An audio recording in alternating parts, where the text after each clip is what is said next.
नाशिक शहरासह गंगापूर धरणाच्या पाचवड क्षेत्रामध्ये काल मध्यरात्री मुसळधार पाऊस झाला। त्यामुळे गोदावरी नदीच्या पाणी पातळीत पुन्हा एकदा वाढ झाली। गोदाकाठची सगळीच मंदिरं या पुराच्या पाण्याने वेढली गेली आहेत। नाशिकच्या होळकर पुलाखालून तब्बल 2200 क्युसेक वेगाने पाणी जायकवाडीच्या दिशेने झेपावत आहे।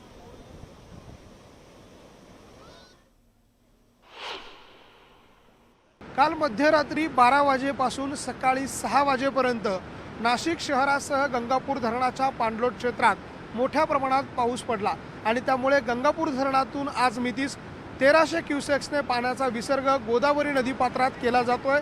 तर नाशिक शहरामध्ये देखील मोठ्या प्रमाणात पाऊस पडल्याने गोदावरी नदीच्या पाणी पातळीत देखील वाढ झालेली आहे आणि त्यामुळे नाशिकची ही गोदावरी नदी दुथडी भरून वाहते। मी नाशिकच्या याच गोदावरी नदीच्या पात्रामध्ये उभा आहे, ज्या ठिकाणी आपल्याला ही दृश्य पाहायला मिळत आहे।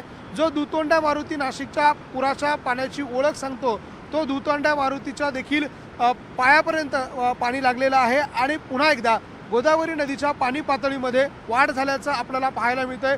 पावसाने जरी विश्रांती घेतली असली तरी गंगापूर धरणाच्या पाणलोट क्षेत्रात पाऊस पडतोय आणि म्हणून मोठ्या प्रमाणात पाण्याचा विसर्ग गोदावरी नदीपात्रात केला जातोय। गोदावरी नदीचे हे सगळे दृश्य आपण बघतोय।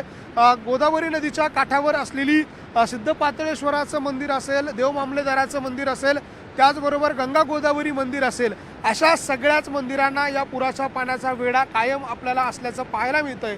तिकडे रामकुंड, लक्ष्मणकुंड आणि सीताकुंड हे देखील आपल्याला दृश्यांमध्ये पाहायला मिळत आहे। हे रामकुंड, लक्ष्मणकुंड आणि सीताकुंड जे आहे ते देखील पाण्याखाली आलेले आहे। गेल्या 2 दिवसांपासून नाशिकमध्ये ही पूर परिस्थिती कायम आहे आणि त्यामुळे नाशिकची गोदावरी नदी अशा पद्धतीनं दुथडी भरून वाहताना आपल्याला पाहायला मिळते। हे सगळेच मंदिरं गोदाकाठचे, त्याला पाण्याचा आणि पुराच्या पाण्याचा विळखा कायम आहे। तर समोर दिसणारा जो होळकर ब्रिज आहे, त्या होळकर ब्रिजवरून तब्बल 2200 क्युसेक्सनं पाणी जे आहे ते गोदावरी नदीमध्ये झेपावतंय।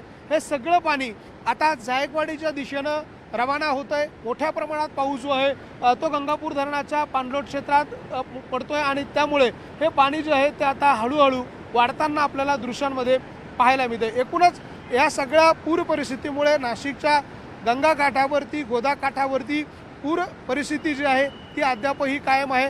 मात्र गंगापूर धरणाच्या पाणलोट क्षेत्रात जर पुन्हा एकदा पावसाचा जोर वाढला तर ही पाणी पातळी वाढण्याची शक्यता नाशिकमधल्या जलसंपदा विभागाने वर्तवलेली आहे। तर प्रशासनाने नदीकाठच्या नागरिकांना सतर्क राहण्याच्या सूचना दिलेल्या आहे। व्हिडिओ जर्नलिस्ट हेमंत बागुलसह लक्ष्मण घाटोळ, न्यूज 18 लोकमत, नाशिक। एक छोटासा ब्रेक घेऊ। तुम्ही बघताय मुलुक महाराष्ट्र, न्यूज 18 लोकमत पर।